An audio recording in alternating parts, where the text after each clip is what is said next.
সেই কুলাঙ্গার সন্তান যে কোনো বাংলা পড়তে জানে না, যে ইংরেজি পড়তে জানে না, যে কথা বলতে পারে না, যে পায়খানায় গিয়ে পানি খরচ করে না, সেই রকম লোক বাংলাদেশে নাকি মুক্তিযোদ্ধা হয়ে গেছে। কোথায় কোথায়, কোন থানায়, কোন গ্রামে, কোন ঘরে কতজন সমন্বয়ক আছে তাদের লিস্ট করা শুরু করছে। এবং তারা ঘোষণা দিয়েছে, বাংলাদেশ আওয়ামী লীগ, বাংলাদেশ ছাত্রলীগ, এদেরকে যেখানে পাওয়া যাবে সেখানে তাদেরকে ধরা হবে। মঞ্জু ভাই, আপনার এই কথিত সমন্বয়ক নামে যে গুন্ডা বাহিনী যেটা আছে, অর্থাৎ পেটোয়া অবৈধ দখলদার ইউনুসের যে বাহিনী, সাম্প্রতিক সময় আমরা লক্ষ্য করেছি যে তারা একটা ডাক দিয়েছিল, যে প্রোক্লেমেশন অফ জুলাই রেভলিউশন নামে একটা ডাক দিয়েছে। তারা ঘোষণা দিবে 31শে ডিসেম্বর সেট করেছিল দুপুর 3টা শহীদ মিনার, সেটা ব্যর্থ হয়ে গেছে। তারা আর সেটা দেয়নি, পিছু হটেছে। এখন তারা তাদের ফেসবুকের আইডি বন্ধ করেও ভেঙেছে। এই যে সচিবালয়ের আগুন, হঠাৎ করে তাদের ঘোষণা, ব্যর্থতা, পিছু হটা, এই পুরো ব্যাপারটাকে আপনি কিভাবে দেখেন? ধন্যবাদ তেজব আপনাকে। আপনি হয়তো জেনে থাকবেন, আমাদের দেশে একজন বিখ্যাত লেখক ছিলেন হুমায়ুন আজাদ। হুমায়ুন আজাদ একটি বই লিখেছেন ঠিক মরার আগে আগে। বইটির নাম হচ্ছে ফাকসার জমিন সাত বাদ। এই ফাকসার জমিন সাত বাদে উনি একটা গ্যাং দেখাইছিল, যে গ্যাংটা একটা জাতিকে, একটা দেশকে ধ্বংস করে ফেলছে। তিনি এটা কাল্পনিক ভাবে লিখেছিলেন আর কি। ওই পাকিস্তানের মানে আপনার জাতীয় সঙ্গীত মনে আছে, ফাকসার জমিন সাত বাদ। হ্যাঁ, পাক কালেমার গান গাও, সবে গাও, উড়াও উড়াও নব জান্ডা উড়াও। ওই যে সেই লেভেলের এই কথাবার্তা এনে তিনি কিন্তু ফাকসার জমিন সাত বাদ লিখেছিলেন। তিনি যদি আজকে বেঁচে থাকতেন, তিনি দেখতেন উনি যেটা স্বপ্নে দেখেছিলেন সেটাই বাস্তব হয়েছে। সেই কুলাঙ্গার সন্তান যে কোনো বাংলা পড়তে জানে না, যে ইংরেজি পড়তে জানে না, যে কথা বলতে পারে না, যে পায়খানায় গিয়ে পানি খরচ করে না, সেই রকম লোক বাংলাদেশে নাকি মুক্তিযোদ্ধা হয়ে গেছে। আরে ভাই, 10-15 দিন সন্ত্রাস কইরা, 10-15 দিন চাঁদাবাজি কইরা, 10-15 দিন মানুষ হত্যা কইরা তোরা বাংলাদেশের স্বাধীনতার হয়ে গেছস। কিন্তু তারা তো নিজেদেরকে বিপ্লবী বলে। না, বিপ্লব শব্দেরও অপমান হবে এদেরকে বললে। এরা কেন এটা করছে আমি আপনাকে বলি। বাংলাদেশ আওয়ামী লীগ, ছাত্রলীগ, যুবলীগ কোথায় কোথায়, কোন থানায়, কোন গ্রামে, কোন ঘরে কতজন সমন্বয়ক আছে তাদের লিস্ট করা শুরু করছে। এবং তারা ঘোষণা দিয়েছে, বাংলাদেশ আওয়ামী লীগ, বাংলাদেশ ছাত্রলীগ, এদেরকে যেখানে পাওয়া যাবে সেখানে তাদেরকে ধরা হবে। এই 56 বর্গ মাইলের বাইরে যদি কখনো তারা একজনও যদি বমন করে, তাদেরকে সাথে সাথে অ্যারেস্ট করা হবে। পৃথিবীর যেখানে তাদেরকে পাওয়া যাবে সেখানে প্রতিহত করা হবে। আর বাংলাদেশেও, বাংলাদেশের প্রচলিত আইনে, এখনকার আইনে, ভবিষ্যতের আইনে, যেই কোনো আইনেই তাদের সমস্ত কর্মকাণ্ড রাষ্ট্রবিরোধী, সন্ত্রাস বিরোধী এবং মানবতা বিরোধী। সুতরাং তাদের বিচার হবেই হবে। তারা এখন চিন্তা করছে, তারা যদি বাংলাদেশের সংবিধান, বাংলাদেশের আইন ব্যবস্থা, শাসন ব্যবস্থা, বিচার ব্যবস্থা সবকিছু উল্টাই দিতে পারে, তাহলে তারা বেঁচে যাবে। কিন্তু তাদের কোনো বাঁচা নেই। আপনাকে একটা জিনিস বলে রাখি, বাংলাদেশে যেটা হয়েছে, এরা কিন্তু সংবিধান পড়তে জানে, সংবিধান বানান করতে জানে।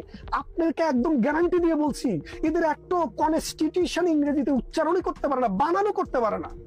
এই লোক বাংলাদেশের কনস্টিটিউশন উল্টে দিবে, বলে প্রক্লেমেশন। আপনি জিজ্ঞেস করুন যে প্রক্লেমেশন কি? এই তোর বাপে কোনোদিন প্রক্লেমেশন শুনছে? প্রক্লেমেশন অর্থ কি তুই জানোস? এইটা পর্যন্ত জানে না তারা। বাংলাদেশে ভাই এই গত 53 বছরে একটা শিক্ষিত শ্রেণী তৈরি হয়েছে, একটা বোদ্ধা শ্রেণী তৈরি হয়েছে, লেখক, বুদ্ধিজীবী, সাহিত্যিক, সাংবাদিক, প্রফেশনাল তৈরি হয়েছে। এই লোকগুলা কোথাও চাকরি পায় না, এই লোকগুলা কোথাও বিসিএস দিয়ে পরীক্ষা দিয়ে পাশ করে না, পুলিশের চাকরি পায় না, বিডিআর, আর্মি কোথাও চাকরি পায় না, কারণ এগুলো হচ্ছে পচা মাল। এই পচা মাল তখন কি করবে? ওই সরে সরে মাসতুতু ভাই একসাথ হইয়া 71-এর ঘাতক রাজাকারদেরকে নিয়ে, এবং ওই যে বিভিন্ন সময়ে আমাদের দেশে আনসারুল্লাহ বাংলা টিম, হরকুতুল জেহাদ, আইএস, আফগান ফেরত জঙ্গি, এদের সবার একটা সম্মিলনে ভদ্র মানুষের সরকার, সভ্য মানুষের সরকারকে পরাজিত করে বাংলাদেশটাকে একটা অন্ধকারের দিকে নিয়ে যাচ্ছিল। আপনি জানেন, শামসুর রহমানের একটা কবিতা আছে, অদ্ভুত ওটের পিঠে চলেছে স্বদেশ। এই স্বদেশকে একটা এই অদ্ভুত ওটের পিঠে তারা ছড়াইয়া দিয়েছে। আপনি খেয়াল করছেন অদ্ভুত ওটের পিঠে? এই যে বাংলাদেশ, যে বাংলাদেশ 1971 সালে স্বাধীন হওয়ার পর আপনি দেখেন দক্ষিণ পূর্ব এশিয়াতে বাংলাদেশের সাথে তুলনা করা যায় আর একটি দেশও নাই। অর্থনীতি মাথাপিছু আয় সবার উপরে আমরা, স্কুল গোয়িং অর্থাৎ 100% বাচ্চা স্কুলে যায়, অসংখ্য মানুষকে বিভিন্ন সুযোগ সুবিধা দেওয়া হয়, প্রত্যেকটা গ্রামে গ্রামে পাকা রাস্তা, প্রত্যেকটা গ্রামে স্কুল, প্রত্যেকটা ঘরে ঘরে ইলেকট্রিসিটি। আপনি কি চান রে ভাই? বাংলাদেশটাকে এই যে সরকার ব্যবস্থা আপনি ধরতে পারেন, আওয়ামী লীগের সময়ে যখন সরকার, প্রধানমন্ত্রী শেখ হাসিনার সরকার ছিল, গণতন্ত্রের ডিফিসিট ছিল না সেটা আমরা বলবো না। দুইবার আর্মির সাথে আমরা সংগ্রাম করেছি এই 1971-75 সাল থেকে 1991 সাল পর্যন্ত টানা 20 বছর আর্মির সরকার ক্ষমতায়, 16 বছর আর্মির সরকার ক্ষমতায়। তাহলে আবার 2006 সালে মুঈনুদ্দিন ফখরুদ্দিন আবার নিয়ে গেল। তাইলে আপনি দেখেন এখন আবার ইন্টারভেনশন। একটা গণতান্ত্রিক পথে হাঁটতে গেলে এতবার যখন ইন্টারভেনশন হয়, গণতন্ত্রের চরিত্রটা কি ঠিক থাকে? আরে ভাই, একটা নারীকে যখন দর্শন করা হয় তখন কি তাকে আর আপনি কোনোদিন জীবনে কোনোদিনও বলতে পারবেন যে সে ভার্জিন? বলা যাবে না। সে ইচ্ছে হয় নাই, কিন্তু সে ভার্জিন না। কেন? তাকে দর্শন করেছে। সেই জন্য বলছি যে বাংলাদেশকে তো 1975 সালে দর্শন করা হয়েছে। বাংলাদেশকে এই 1981 সালের পরে আবার এরশাদ এসা আবার তো বাংলাদেশ রাষ্ট্র হিসেবে দর্শিত একটা রাষ্ট্র। সেই জন্য বলছি যে বাংলাদেশ আগানোর জন্য যে একটা সুস্থ পরিবেশ দরকার, মানুষের শিক্ষা দরকার, মানুষের অন্ন দরকার, বাসস্থান দরকার, চিকিৎসা দরকার, কমিউনিকেশন, ট্রান্সপোর্টেশন। শেখ হাসিনা কিন্তু আস্তে আস্তে এগুলো সব করেছে।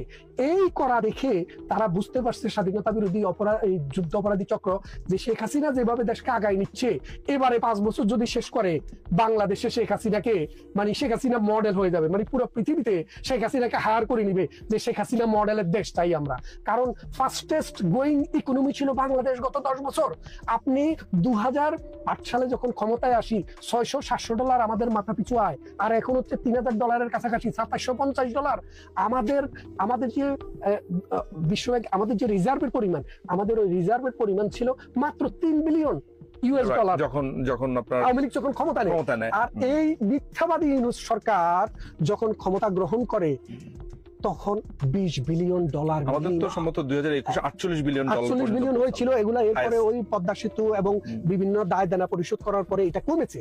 হ্যাঁ, এটা আপনাকে বুঝতে হবে। আমরা যখন 2008 সালে ক্ষমতায় আসি তখন বাংলাদেশের বাজেটের পরিমাণ ছিল 76 বিলিয়ন, 76 বিলিয়ন। আর শেখ হাসিনার সর্বশেষ বাজেট ছিল 776 বিলিয়ন। কত হাজার গুণ বাড়ায় দিছে। এই যে শেখ হাসিনার বিরুদ্ধে দুর্নীতির কথা বলছে, এই যে দুর্নীতির কথা আপনি যদি দেখেন, খেয়াল করে দেখেন, দুর্নীতির যে পরিমাণে টাকার কথা বলছে, আপনি জানেন বাংলাদেশের বাজেটে 2টা খাত আছে। একটা খাত হলো স্কুলের মাস্টার, কলেজের মাস্টার, তারপরে কেরানির বেতন, প্রধান শিক্ষকের বেতন এবং সরকারি কর্মচারীদের, আমলাদের বেতন, মন্ত্রী পরিষদের বেতন, এমপিদের বেতন, চেয়ারম্যানের বেতন, এই খাতে ব্যয় হয়। এটা হলো ব্যয়ের খাত। আরেকটা হলো উন্নয়ন খাত। উন্নয়ন খাতে গত 15 বছরে যে পরিমাণ বাজেট হয়েছে, দুর্নীতির যে সংখ্যা বলা হচ্ছে সেটা চেয়েও বেশি। তার মানে কি, এই রাস্তাগুলা, ওই যে তারেক পনোয়ারে বলছিল না আমেরিকাতে নাকি এই মানে ব্রিজ গুলা করে জি নাই না, ওরা জিনে আইসা করে দিছে। ওই যে পাকিস্তানের জিন আইসা বাংলাদেশে এগুলো করে দিচ্ছে। সেই জন্য বলছি যে একটা দেশকে পরিকল্পিতভাবে কোথায় নিয়ে গেছে এই দেশটাকে, সেই দেশটাকে আজ ধ্বংসের কাছাকাছি নিয়ে গেছে। আমাদের অর্থনীতিকে ধ্বংস করে দিয়েছে। আপনি জানেন আমাদের দেশে এখন পণ্য আসেও না, পণ্য যায়ও না। 140টা গার্মেন্টস বন্ধ। মানে এই 140টা গার্মেন্টসে এবং বিভিন্ন সেক্টরে যারা কাজ করে, এইরকম 40 লক্ষ মানুষ কর্মহীন। প্রত্যেক গ্রামে গ্রামে চুরি শুরু হয়ে গেছে। আপনি জানেন না, এখন মাইকে বলে দেওয়া হয় যে গ্রামে চোর ঢুকেছে, ডাকাত ঢুকেছে, আপনারা সবাই একসাথে প্রতিরোধ করেন। 250 মতো গার্মেন্টস বন্ধ হয়ে গেছে। এই যে গার্মেন্টস বন্ধ হয়ে যাওয়া, বিভিন্ন শিক্ষা প্রতিষ্ঠান বন্ধ হয়ে যাওয়া, শিক্ষা নাই, এরা অটো পাস চায়, কারণ এরা পাস করার কোনো ক্যাপাসিটি নাই। এই জন্য বলছি এই যে এই সন্ত্রাসবাদ, এই যে IS, এটা ইরাকে সফল হইতে পারে নাই, এটা সিরিয়াতে সফল হইতে পারে নাই।